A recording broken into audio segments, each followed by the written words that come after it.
بسم اللہ الرحمن الرحیم۔ آئیے اب ہم 10ویں جماعت اردو قواعد کی کلاس میں دو حرفی لفظ جس کا پہلا حروف متحرک اور دوسرا ساکن ہو کہلاتا ہے۔ کیا سبب کہلاتا ہے؟ جیسے دل، دل میں دال متحرک ہے، لام ساکن ہے، گل، رب وغیرہ۔ اسی طرح 3 حرفی لفظ جس کے پہلے 2 حروف متحرک اور تیسرا ساکن ہو کہلاتا ہے، وتد کہلاتا ہے۔ جیسے قلم، قاف لام متحرک ہے، میم ساکن ہے، وطن، جگر وغیرہ۔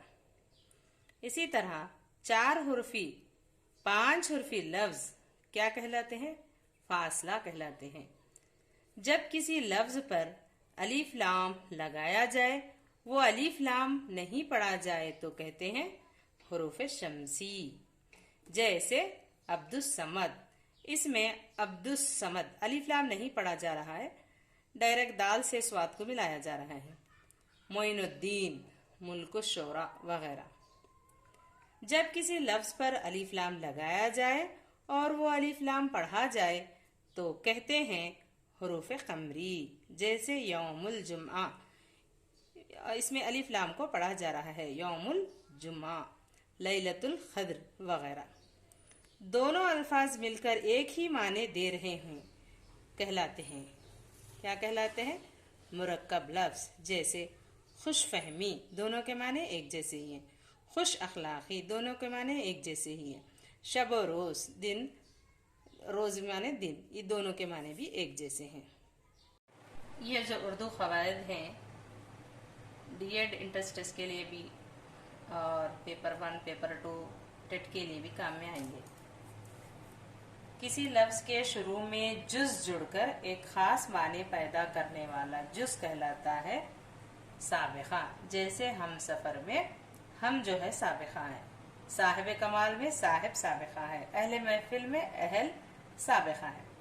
اسی طرح کسی لفظ کے بعد میں لفظ سے جڑ کر ایک خاص معنی پیدا کرنے والا جز کو کہا جاتا ہے کیا؟ لاحقہ کہتے ہیں۔ جیسے خطرناک، اس میں جو ہے نا ناک لاحقہ ہے۔ گل فروشی میں فروشی جو ہے لاحقہ ہے۔ عیدگاہ میں گاہ جو ہے لاحقہ ہے وغیرہ۔ اسی طرح ایسے الفاظ جو واو عطف کے ساتھ اپنی ضد کے ساتھ استعمال ہو کہلاتے ہیں۔